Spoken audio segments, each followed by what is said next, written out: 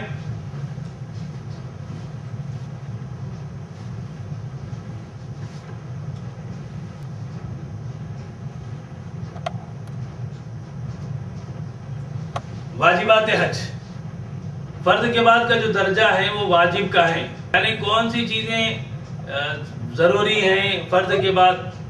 تو واجبات حج 6 ہیں. نمبر 1 کنگنا مارنا.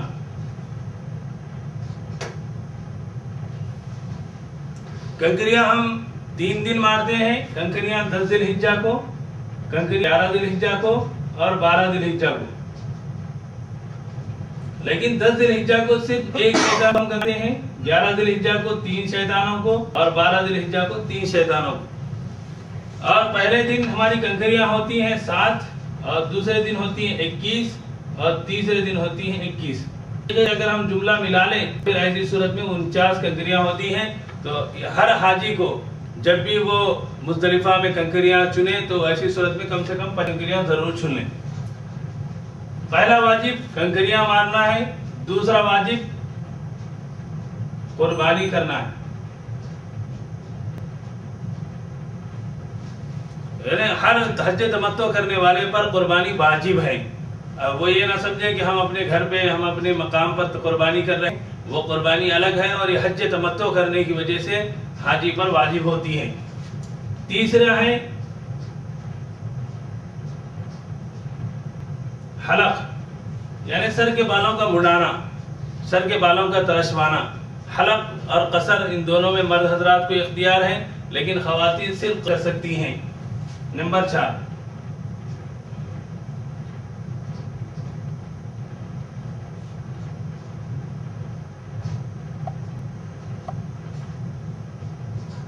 وقوف مزدلفہ. مزدلفہ میں قیام کرنا. قیام مزدلفہ کا جو قیام ہے وہ قیام ہر حاجی پر واجب ہے. ایسا نہ ہو کہ ہماری غفلت سے ہماری سستی کی وجہ سے وہ واجب چھوٹ جائے. 5واں واجب ہے سعی کرنا. صفا مروہ کی جو سعی ہم کرتے ہیں وہ واجب ہے. اور آخری واجب 6واں جو واجب ہے وہ ہے وداعی طواف کرنا. وداعی طواف صرف ان حجاج کرام پر واجب ہے جو حجوں کے لیے یا پھر جو حضرات جو حج تمتع کرنے کے لیے حج کرنے کے لیے باہر سے پہنچتے ہیں تو ان کے وداعی طواف واجب ہے. عمرے میں وداعی طواف کی ضرورت نہیں ہے. محترم حضرات، یہ جو واجبات ہم نے ملاحظہ کیے اس کی اہمیت یہ ہے کہ اگر ان میں سے کوئی بھی چھوٹ جائے گا تو ایسی صورت میں ہمارا حج ناقص ہو جائے گا اور اس کو پورا کرنے کے لیے ہم کو قربانی دینا پڑتا ہے جس کو ہم دم کہتے ہیں. اور یہ دم حرم شریف میں مکہ المکرمہ میں کے حدود ہی میں دینا پڑے گا. یہاں ہم اپنے وطن میں قربانی نہیں دے سکتے. اس لیے ہماری تمام عازمین حج و عمرہ سے گزارش ہے کہ ان فرائض اور واجبات کو بہاٹ کر لیں، ان کو یاد کر لیں اور نو کے زبان پر اس کو نو کے زبان کر لیں تاکہ آنے والے جو فرائض جو معمولات ہیں اس بہتر طریقے سے کر سکیں.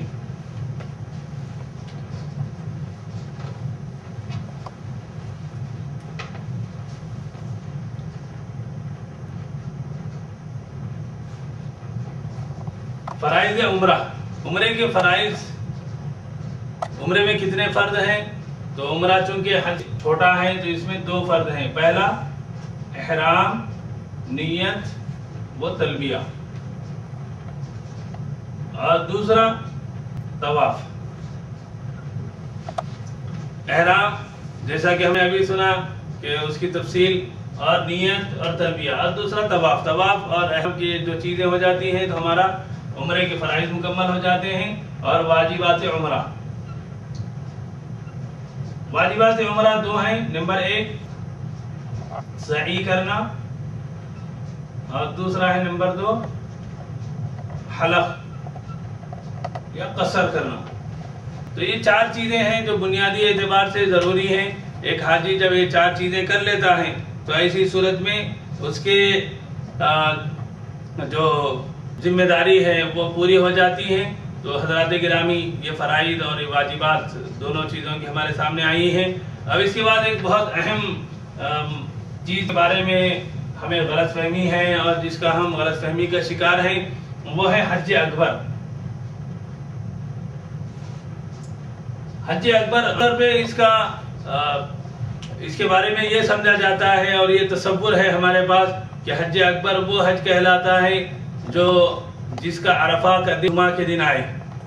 تو حضرات گرامی، اس سلسلے میں کچھ زیادہ ہمیں کہنے سے پہلے ہم قرآن مجید کی سورہ توبہ کی آیت نمبر 3 تلاوت کرتے ہیں، جس میں اللہ تبارک و فرما رہے ہیں وَأَذَانٌ مِّنَ اللَّهِ وَرَسُولِهِ إِلَى النَّاسِ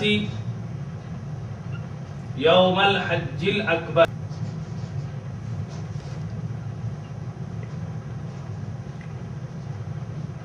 سورہ توبہ آیت نمبر 3۔ اللہ تبارک و تعالیٰ فرماتے ہیں اور اعلان ہے من اللہ، اللہ کی طرف سے، ورسولہ، اور اس کے رسول کی طرف سے، الی الناس، لوگوں کے لیے، یوم الحج الاکبر، حج اکبر کے دن۔ یہاں ہم ملاحظہ فرما رہے ہیں کہ اللہ تبارک و تعالیٰ نے حج اکبر کا لفظ فرمایا۔ اب اس کی جو تشریح اور تعبیر ہے، اس کا جو مفہوم ہے، اس کی جو وضاحت ہے، وہ رسول اللہ صلی اللہ علیہ وسلم کی احادیث سے ہوتی ہے، اور اس میں صاف طور پر مذکور ہے۔ ترمذی شریف کی روایت ہے، ابو داؤد شریف کی روایت ہے، اور اسی طریقے سے حدیث کے اور تفسیر کے جو مستند ذخیرہ ہے ہم سامنے رکھتے ہیں، تو معلوم ہوتا ہے کہ حج اکبر کوئی الگ چیز نہیں ہے جو عام طور پہ ہمارے پاس تصور پایا جاتا ہے، وہ تصور غلط ہے۔ حج ہر سال جو حج ہے اس کو حج اکبر کہتے ہیں، اور اصل میں حج اکبر اس لیے کہتے ہیں کہ عمرے میں اور حج میں جو چیزیں ہیں وہ سملر ہیں، وہ بالکل ایک دوسرے جیسی ہیں۔ حج احرام ہے، عمرے میں بھی احرام ہے، حج میں نیت ہے، عمرے میں بھی نیت ہے، حج میں تلبیہ ہے، عمرے میں بھی تلبیہ ہے، حج میں سعی ہے، عمرے میں بھی سعی ہے، حج میں طواف ہے، عمرے میں بھی طواف ہے، حج میں حلق ہے، عمرے میں بھی حلق ہے۔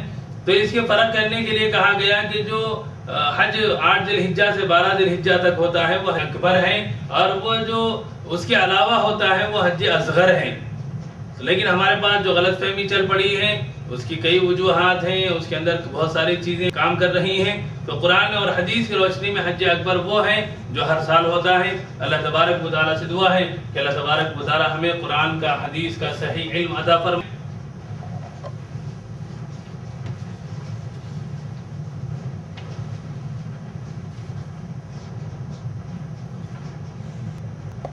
حج اور عمرہ عام طور پر ہمارے ساتھ ہماری خواتین بھی ہوتی ہیں، جس کو بہت بہتر انداز میں ان کی رہنمائی کرنا ہے۔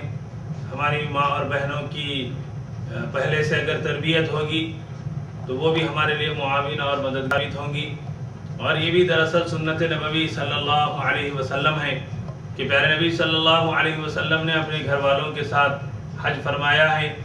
اس لیے ہماری اپنی خواتین کی دینی رہنمائی اور ان کی دینی تربیت ہماری ذمہ داری بنتی ہے۔ خاص طور پر خواتین کے جو ایام ہیں، خواتین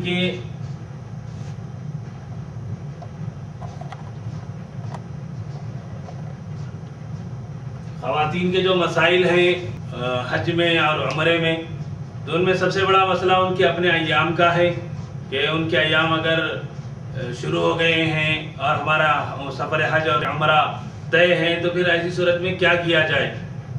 تو پہلا مسئلہ تو یہ ہے کہ اگر ہماری روانگی سے پہلے اس طرح کی کیفیت اگر پیدا ہو جائیں اور بہنیں اپنی ایام میں اگر آ جائیں تو وہ احرام باندھ لیں گی، نیت کر لیں گی اور تلبیہ پڑھتے رہیں گی اور احرام شمار کیا جائے گا اور ان کا احرام حالت احرام میں سمجھا جائے گا۔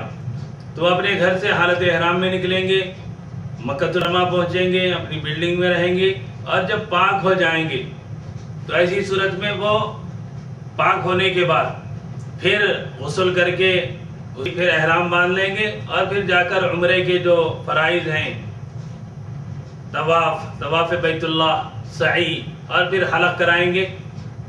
صورت یہ ہے کہ ہمارا سفر شروع ہو چکا ہے، درمیان میں ایام شروع ہو جائیں، خاص طور پر حج کے ایام میں کہ 8-9 ذی الحجہ کو ایام آ جائیں، 10 ذی الحجہ کو ایام آ جائیں، تو ایسی صورت میں جو اعمال ہیں حج کے، مثلا 10 ذی الحجہ کو اگر ایام شروع ہو جاتے ہیں تو پھر وہ کنکری ماریں گے، قربانی کریں گے، بال بھی بنا لیں گے، لیکن طواف زیارت کو موقوف کریں گے۔ طواف زیارت کو اس وقت تک موقوف کریں گے جب تک کہ وہ پاک نہیں ہو جاتی۔ جب وہ پاک ہو جائیں گی تو طواف زیارت فرض ہے، طواف زیارت کرنا ضروری ہے۔ اب حالت احرام کے علاوہ جو مسئلہ ہے خواتین کا وہ یہ ہے کہ وداعی طواف، کہ وداعی طواف کرنے سے پہلے اگر ایام شروع ہو جائیں اور اگر ہمارے پاس وقت ہے تو ہم رک کر وداعی طواف کر کے ہی آئیں۔ اگر ایسا نہ ہو سکے کہ ہمارا واپسی کا پروگرام طے ہو اور واپسی ہماری مقرر ہو اور ہمارا سفر ڈیلے نہیں کیا جا سکتا، تو ایسی صورت میں خواتین کے لیے وداعی طواف نہ کر سکنے کی وجہ سے وداعی طواف معاف ہے، ان کو دم دینے کی ضرورت نہیں ہے۔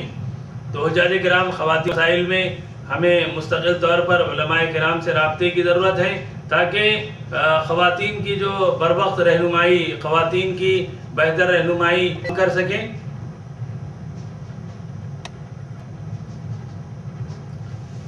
لبیک ایجوکیشنل ویلفیئر سوسائٹی کے 8 سالہ تربیتی کورس کلاسز کے نتیجے میں جو بہت سارے نتائج اور بہت سارے تجربات ہمارے سامنے آئے ہیں، اور یہ وہ تجربات ہیں جو علم عملی ہیں، تو ان تجربات کو سامنے رکھ کر عازمین حج و عمرہ سے بات کہی جا رہی ہے کہ وہ 2 چیزوں پر خصوصی توجہ دیں، 2 چیزوں کا بڑا اہتمام کریں۔ 2 پوائنٹ ہیں جس میں سے نمبر 1 پوائنٹ ہے حاجیوں کی صحت۔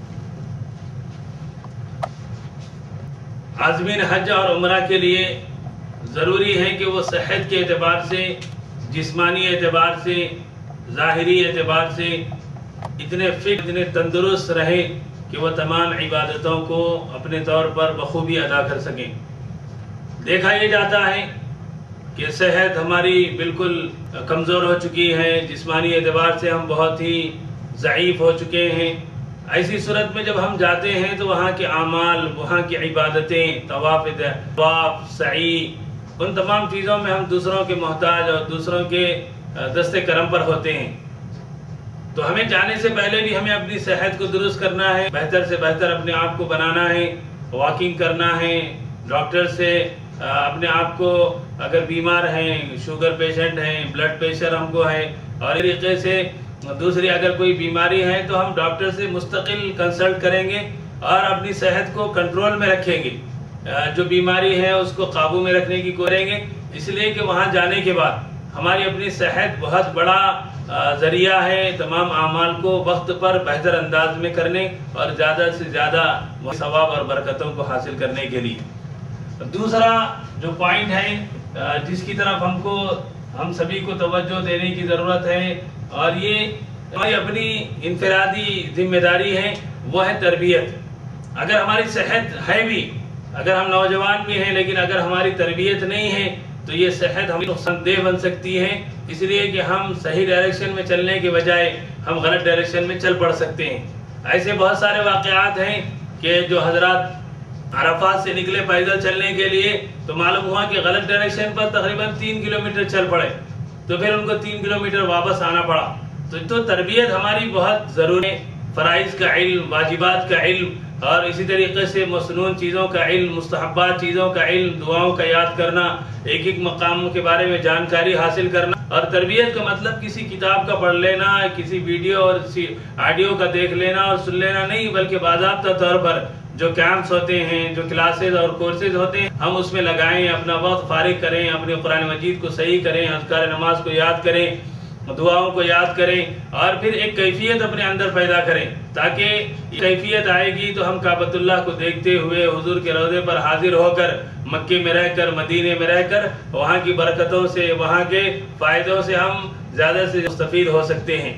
یہ نہیں کہ ہم یوں کہہ لیں کہ نہیں ہم کیا ہیں، بہت سارے لوگ، لاکھوں لوگ جا رہے ہیں، لاکھوں لوگ جیسا کریں گے ہم ویسا کر لیں گے، تو میں سمجھتا ہوں کہ فہمی ہے، مس انڈرسٹینڈنگ ہے۔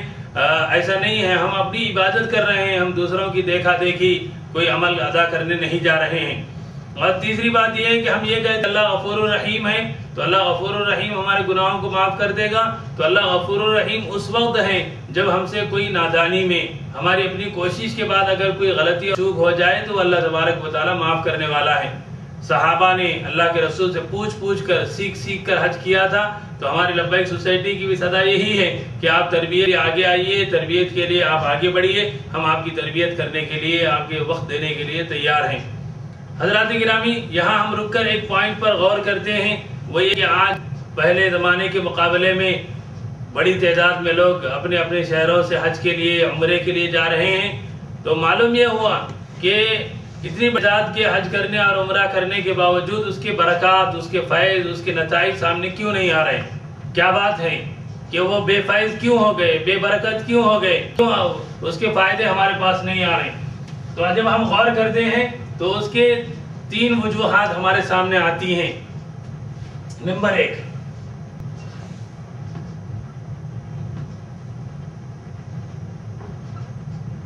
حلال مال کا ہونا۔ ہم جو حج کریں، ہم جو عمرہ کریں، ہم اپنا جو مبارک سفر کریں، اس کے لیے ضروری ہے کہ حلال، ہمارا مال حلال ہو، ہماری آمدنی حلال ہو، جو انویسٹمنٹ ہمارا حج کے لیے، عمرے کے لیے ہو رہا ہے، جو ایکسپینڈیچرز آ رہے ہیں وہ پورے حلال مال سے ہوں۔ اور دوسری چیز جو جسی وجہ سے ہمارا حج کے اندر وہ برکتیں نہیں آ رہی، وہ ہے نیت۔ ہماری نیت کیا ہے، ہم کس نیت کے ذریعے سے کر رہے ہیں، کیا نیتیں کار فرما ہیں۔ اور موجودہ زمانے میں جو حج کو خراب کرنے والی چیزیں ہیں، ان کو جب ہم کرتے ہیں تو تیسرے نمبر میں آتی ہیں ویڈیو کیمرہ، یا پھر آپ یوں کہہ لیجئے کہ موبائل کیمرہ۔ یہ جو موبائل کیمرہ ہے، ہم اس کو لے کر طواف کر رہے ہیں، ہم طواف بھی کرتے جا رہے ہیں اور اپنی فوٹو بھی کھینچتے جا رہے ہیں۔ حضور کے روضے پر ہیں، ہم سلام عرض بھی کر رہے ہیں اور ہم اپنی فوٹو بھی لیتے جا رہے ہیں۔ سامنے والے سے ہم یہ کہہ رہے ہیں کہ نہیں آپ ہماری فوٹو لیجیے، حضور کے روضے پر ہم کھڑے ہیں اور سامنے والے سے ہم کہہ رہے ہیں ہماری تصویر لیجیے۔ سلام عرض کرنے کا وقت ہے اور ہم فوٹو لینے میں لگے ہوئے ہیں، طواف کرنے کا وقت ہے اور ہم تصویر کشی میں لگے ہوئے ہیں۔ اسی طریقے سے طواف کرتے ہوئے حضور کے روضے پر حاضری کے وقت مسجد نبوی میں، مسجد حرام میں، ہم موبائل میں گفتگو اور بات چیت میں لگے ہوئے ہوتے ہیں، گفتگو میں لگے ہوئے ہیں کہ کیا ہے، کیا کرنا چاہیے، اس کا ہمیں کچھ اندازہ ہی نہیں ہے۔ اور دوسری چیز جو تیسرے نمبر پہ یہ چیز بھی ہے کہ بے پردگی کا طوفان آیا ہوا ہے۔ لوگ یہ سمجھتے ہیں کہ حج کے لیے جا رہے ہیں، عمرے کے لیے جا رہے ہیں تو اب پردہ بالکل نہیں ہے۔ یہ ہماری غلط فہمی ہے، اس غلط فہمی کو ہمیں دور کرنے کی ضرورت ہے۔ ہم جس انداز میں حج کے لیے جا رہے ہیں وہ ایسے لگنے لگا ہے کہ جیسے ہم کسی پکنک پر اور ٹور پر جانے والے ہیں۔ ہمارا جہاں سے روانگی ہوتی ہے وہاں سے ہی ہم بے پردگی کے مناظر ہمیں دیکھنے میں آتے ہیں۔ تو محترم حضرات، اس بات کی کوشش کریے کہ یہ جو حج اور عمرہ جیسی بڑی اور عظیم ترین چیز عبادت ہم سے اللہ تبارک و تعالیٰ کروا رہے ہیں، کرنے کی توفیق دے رہے ہیں، کہیں ایسا نہ ہو کہ ہمارے اپنے کرتوت، ہمارے اعمال بدعمالی کی وجہ اس کی برکتیں ضائع ہو جائیں۔ اللہ تبارک و تعالیٰ سے دعا ہے کہ اللہ تبارک و تعالیٰ ہمیں ان چیزوں سے محفوظ فرمائیں۔ حضرات گرامی، کے بعد کچھ انفارمیشن ہے، جنرل انفارمیشن جس کو ہم کہہ سکتے ہیں۔ ان میں سب سے پہلے زیارت مکہ مکرمہ۔ زیارت مکہ مکرمہ کا مطلب یہ ہے کہ ہم عمرے کے سفر پر ہیں، ہم عمرے کے لیے پہنچے ہیں، ہم حج کے لیے پہنچے ہیں، تو ایسی صورت میں مکہ المکرمہ کے وہ مقدس مقامات جیسے غار حرا، اسی طریقے سے غار ثور، مینا، عرفات، مزدلفہ، اور پھر جبل رحمت، مسجد خیف، جمرات، ان چیزوں کا ایک مشاہدہ کریں گے جس کو وہاں کی عام زبان میں زیارہ کہتے ہیں، زیارت کا مکرمہ۔ تو اگر ایک زیارت اگر ہم کر لیتے ہیں تو وہاں کے مقدس مقامات کا علم، مقدس مقامات کی نالج اور انفارمیشن ہم کو ملتی ہے کہ واقعات کس انداز میں ہوئے تھے، تو یہ زیارت آپ ضرور کریے تاکہ اس سے ہمارے اسلامی معلومات اور اسلامی کیفیات اور اسلامی واقعات کے بارے میں علم ہو۔ دوسرا جو معاملہ ہے حج کے بارے میں جس کو ہمیں خاص طور پہ حل کرنا ہے وہ ہے کھو جانے کا مسئلہ، گم جانے کا مسئلہ۔ آدمی حج کے لیے جاتا ہے، عمرے کے لیے جا رہا ہے، تو خاص طور پہ خواتین اور معمر اور ضعیف اور ایجڈ لوگوں کے ذہنات ہیں کہ ہم گم جائیں گے، ہم کھو جائیں گے، ہم مس ہو جائیں گے۔ تو پہلے تو یہ بات ہمارے اپنے ذہن سے نکال دینا ہے کہ آپ کہیں نہیں کھوئیں گے۔ اگر اپنی ذات پر اگر اپنے اوپر بھروسہ ہے تو آپ کہیں بھی نہیں کھوئیں گے۔ اس کو اگر کھو جاتے ہیں تو پھر اس کا حل کیا ہوگا، اس کی ترتیب کیا ہوگی، کیسے اس کو آپ حل کریں گے؟ تو سب سے موجودہ زمانے کی جو ٹیکنالوجی ہے اس کو آپ استعمال کرنے کی کوشش کریے۔ آپ موبائل استعمال کریے، موبائل اپنے ساتھ رکھیے، اپنے ساتھ، اپنے گھر والوں کے ساتھ، اپنے گروپ کے ساتھ موبائل نمبر ضرور لے لیجئے۔ اور نہ کھونے کے لیے ضروری ہے کہ آپ جہاں رہے ہیں وہاں کے بارے میں آپ پوری انفارمیشن، پوری معلومات اپنے پاس رکھیے کہ آپ کی بلڈنگ کا کیا ہے، آپ جس بلڈنگ میں ہیں اس کا فلور کون سا ہے، اور وہ کس روڈ سے ہو کر گزرتی ہے، اور روڈ کا نام کیا ہے۔ اور اسی طریقے سے مسجد حرام سے آپ کی بلڈنگ، اور پھر مینا میں، مکہ میں آپ کے ٹینٹ کا قریبی کوئی لینڈ مارک آپ ضرور طے کریے۔ حضرات گرامی، اگر اس کے باوجود بھی اگر ہم کھو جاتے ہیں تو پھر اس میں مکہ المکرمہ میں بھی اور مقامات مقدسہ میں بھی یہ حج کمیٹی سعودی عرب نے میپس جگہ جگہ فکس کیے ہوئے ہیں، ان میپ کے ذریعے بھی آپ رہنمائی حاصل کر سکتے ہیں۔ اور اس جب گم جانے اور کھو جانے کے وقت ہم سب انتظامات کرتے ہیں لیکن اللہ تبارک و تعالیٰ سے تعلق نہیں پیدا کرے، 2 رکعت نماز پڑھیے، پھر اللہ سے دعا کریے، اللہ تبارک و تعالیٰ آپ کو اپنے مقام پر پہنچا دے گا۔ اس کے علاوہ حج کمیٹی کے جو ہیں وہ والنٹیئرز بھی وہاں ہوتے ہیں، ان والنٹیئرز کے ذریعے سے بھی آپ رابطہ کر کے کسی قدر آپ اپنے پہنچنے کا انتظام کر سکتے ہیں۔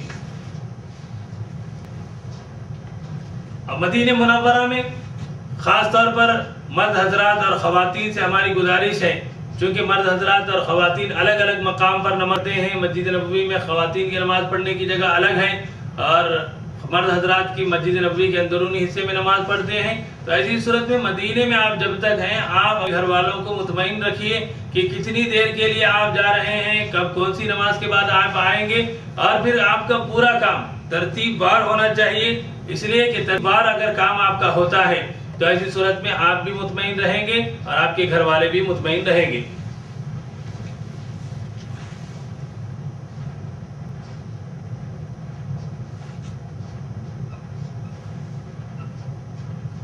تکبیر تشریق، حج کے سفر میں ایک بہترین چیز، ایک بہترین عبادت ہم سے عام طور پہ چھوٹ جاتی ہے، وہ ہے تکبیر تشریق۔ تکبیر تشریق یہ ہے اللہ اکبر، اللہ اکبر، لا الہ الا اللہ، اللہ اکبر، اللہ اکبر وللہ الحمد۔ یہ تکبیر تشریق 9 ذی الحجہ کی فجر سے 13 ذی الحجہ کی عصر تک، تو کل ملا کر 9 ذی الحجہ کی 5 نمازیں، 10 ذی الحجہ کی 5 نمازیں، 11 ذی الحجہ کی 5 نمازیں، 12 ذی الحجہ کی 5 نمازیں، 20 نمازیں، اور 13 ذی الحجہ کی 3 نمازیں، فجر، ظہر اور عصر، تو کل ملا کر 23 نمازیں ہوتی ہیں۔ ان 23 نمازوں کے بعد، باجماعت نماز کے بعد، ہم کو ایک با آواز بلند اور خواتین کے لیے آہستہ آواز میں تکبیر تشریق پڑھنا واجب ہے۔ ایسا نہ ہو کہ حج کی گہما گہمی ہے، حج کی واقعات اتنی ہم پر سوار ہیں کہ ہم تکبیر تشریق کو بھول جائیں، اس لیے کہ تکبیر تشریق پڑھنا واجب ہے۔ محترم حضرات،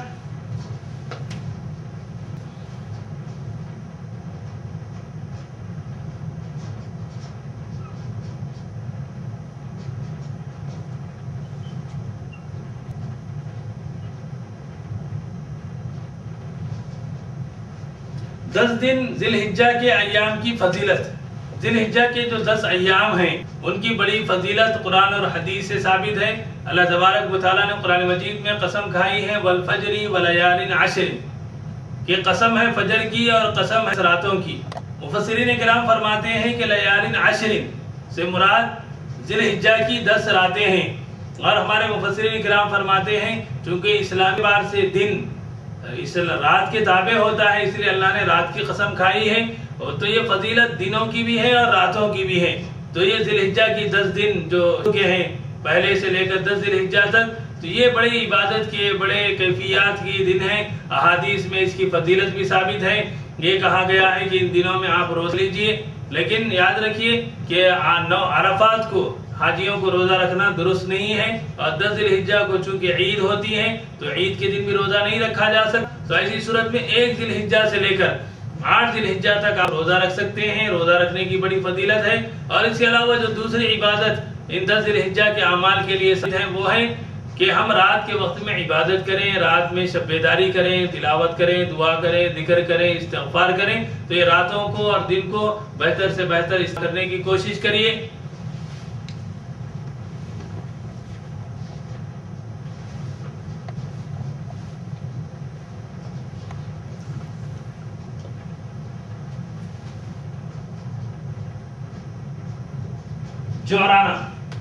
جعرانہ یہ وہ جگہ ہے جہاں سے حضور علیہ السلام نے احرام باندھ کر عمرہ فرمایا ہے، اور عام طور پہ ہم عمرہ اور حج کے لیے جب جاتے ہیں تو مسجد عائشہ جس کو تنعیم بھی کہتے ہیں، تو یہ تنعیم جا کر ہم احرام باندھتے ہیں، اور یہ تنعیم 6 کلومیٹر ہے حرم شریف سے، اور یہ جعرانہ تقریباً 23 کلومیٹر ہے حرم شریف سے۔ تو عام طور پر ہم مسجد عائشہ جا کر احرام باندھ کے عمرہ شروع کرتے ہیں، اور ہمارے عمرہ شروع کرنے کے لیے ایک دوسری جگہ جعرانہ بھی ہے۔ اگر ہم جعرانہ جا کر احرام باندھیں گے تو ہمیں یہ فضیلت ثابت ہوگی، ہمیں یہ خوشی اور یہ ثواب ملے کہ وہاں سے ہمارا احرام ہو رہا ہے جہاں سے حضور علیہ السلام نے احرام باندھا تھا۔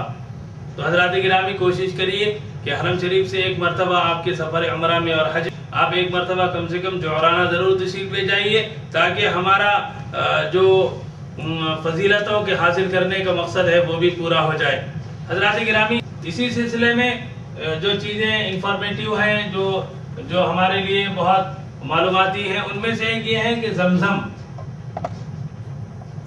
زمزم کا استعمال زیادہ سے زیادہ کریے، اس لیے کہ زمزم وہ مقدس اور مبارک پانی ہے جو حضرت اسماعیل علیہ السلام کی پاؤں کی رگڑ، حضرت جبریل کے پر اور پھر حضرت حاجرہ کی طلب اور تڑپ پر اللہ تبارک و تعالیٰ نے اپنے مقدس ترین گھر کعبۃ اللہ کے سائے میں اس کو فرمایا ہے۔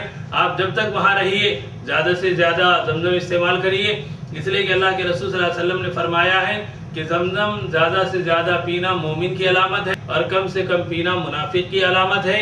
اور اللہ کے رسول صلی اللہ علیہ وسلم نے فرمایا کہ فیہا طعام الطعم و شفاء السقم، کہ اس میں کے اندر انسان کی بھوک اور پیاس بھی بجھے گی، اور ساتھ میں اللہ کے رسول نے فرمایا کہ زمزم پیتے ہوئے بیماریوں کا علاج بھی ہے۔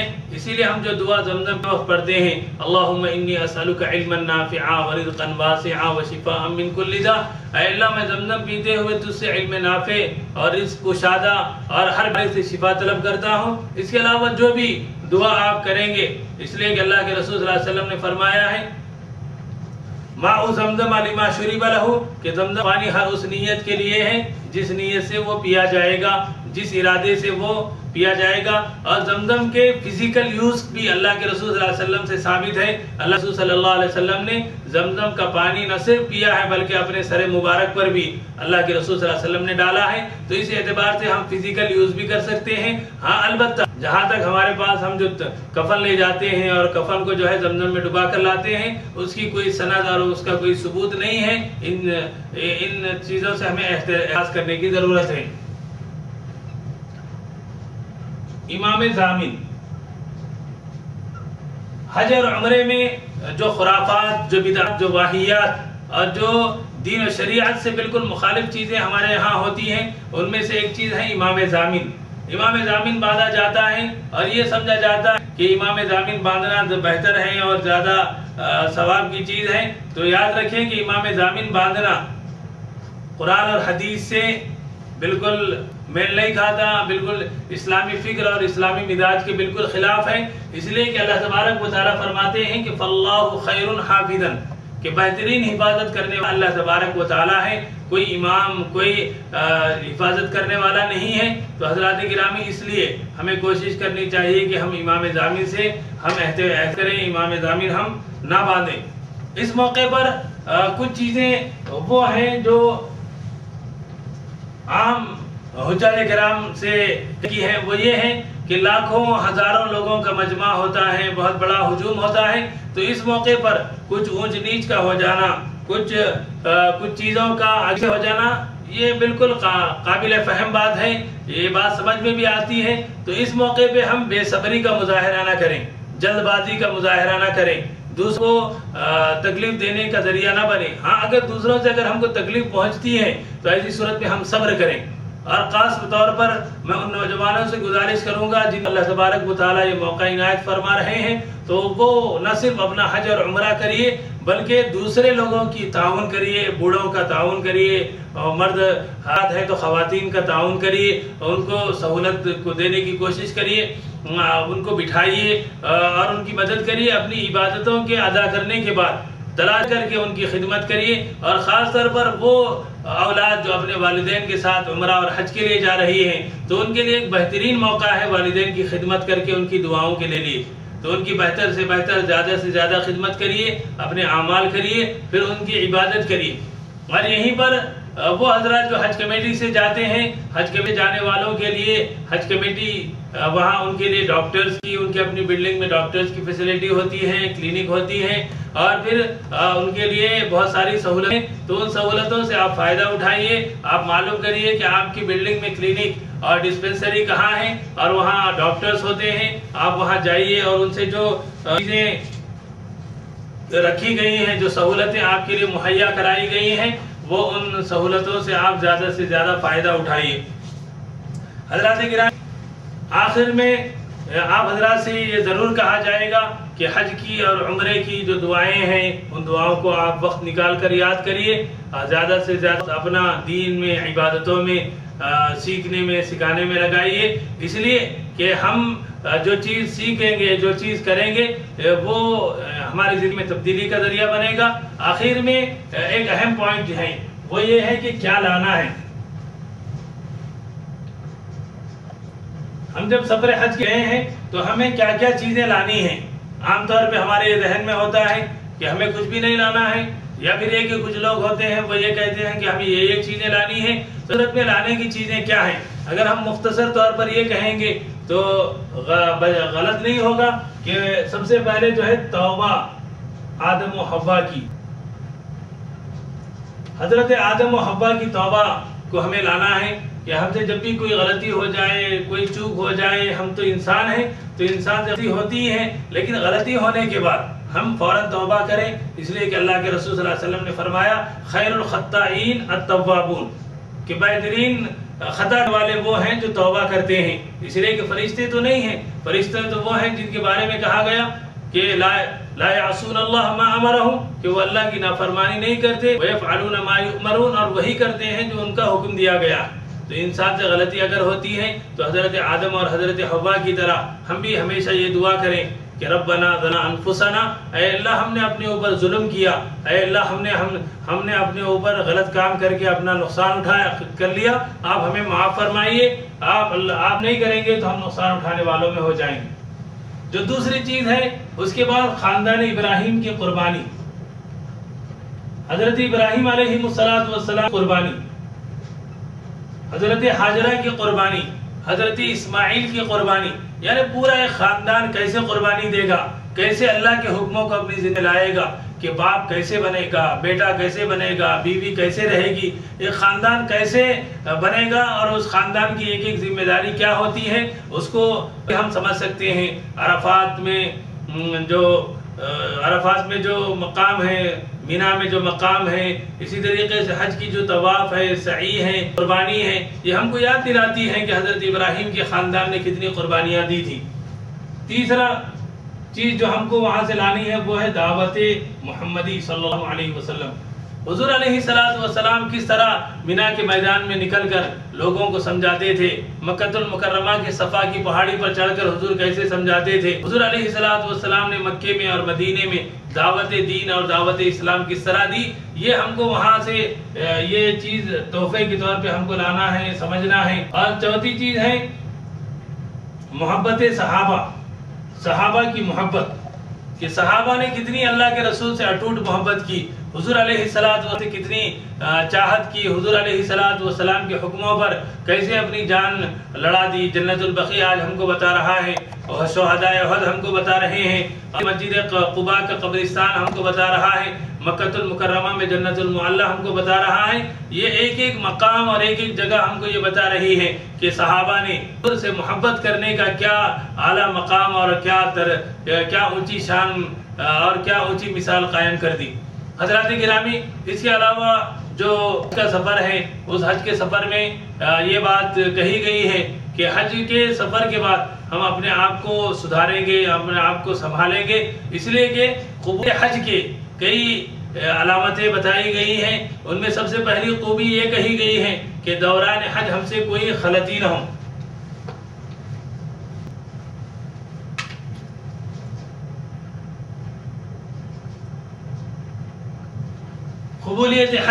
قبولیت حج کی علامات یہ کہی ہیں کہ ہم جانے سے پہلے تیاری کر کے جائیں، وَتَزَوَّدُوا، یعنی توشہ لے لینا، سامان سفر لے لینا، وَتَزَوَّدُوا کہ وہ اپنے ساتھ سامان سفر لے لو، توشہ لے لو، بہتر سے بہتر اپنے آپ کو تیار کرو۔ تو جانے سے پہلے ہم کو دینی اعتبار سے، ذہنی اعتبار سے، جسمانی اعتبار سے، فکری اعتبار سے، عملی اعتبار سے ہم کو تیار کرنا ہے، تو یہ قبولیت حج کی ایک علامت سمجھی جائے گی۔ اور پھر دوران حج ہم سے کوئی گناہ نہ ہو۔ حج کے ایام شروع ہو گئے، 8 ذی الحجہ، 9 ذی الحجہ، 10 ذی الحجہ، 11، 12 ذی الحجہ، اور ہمارے عمرے کا سفر شروع ہو گیا، تو ایسی صورت میں دوران حج اور عمرہ ہمارا کوئی گناہ نہ ہو۔ اللہ کے رسول صلی اللہ علیہ وسلم نے فرمایا من حج فلم یرفث ولم یفسق، کہ دوران حج میں غلطیاں نہیں ہونا ہے، دوران حج میں کوئی اللہ کی نافرمانی نہ ہونا ہے۔ اور تیسری علامت یہ کہی گئی ہے کہ واپسی کے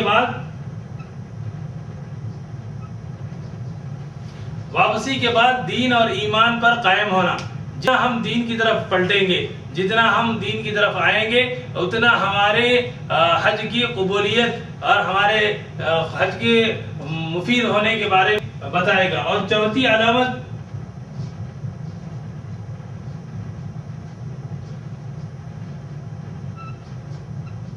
کہ ہمارے دل اندر واپس آنے کے بعد بھی پھر حج کرنے اور پھر عمرہ کرنے، حرمین شریفین کی حاضری، مکہ مکرمہ کی حاضری، مدینہ منورہ کی حاضری کا شوق ہمارے دل میں ہونا ہے۔ ایسا ہو کہ ہم وہاں کے شکوے شکایات کرنے لگیں، تو ہم کچھ بھی کہنے سے پہلے اور کچھ بھی کرنے کے بعد اس بات کو محسوس چیک کر لیں کہ ہمارے قبولیت حج کی طرف کتنا جا رہے ہیں۔ اللہ تبارک و تعالیٰ سے دعا ہے کہ اللہ تبارک و تعالیٰ ہماری اس کوشش کو، ہمارے اس جذبے کو اللہ تبارک و تعالیٰ قبول و مقبول فرما لیں۔ وآخر